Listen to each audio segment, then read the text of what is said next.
Ini pencari ikan. Pencari ikan. Ikan bulut. Ikan ungkut ilih. Ilihnya satu. Coba buka ungkut ilih.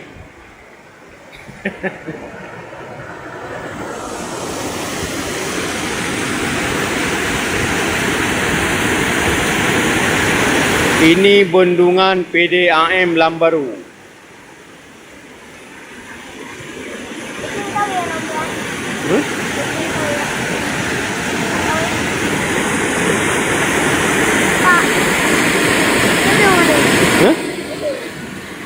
Apa kah?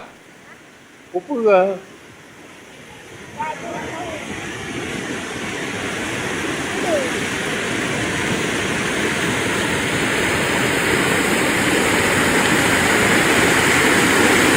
Bendungan PDAM Lambaru. Bendungan ini dibuat agar air asin tidak naik ke atas pada saat pasang surut. Kalau naik air laut ke atas, jadinya air PDAM Banda Aceh asin.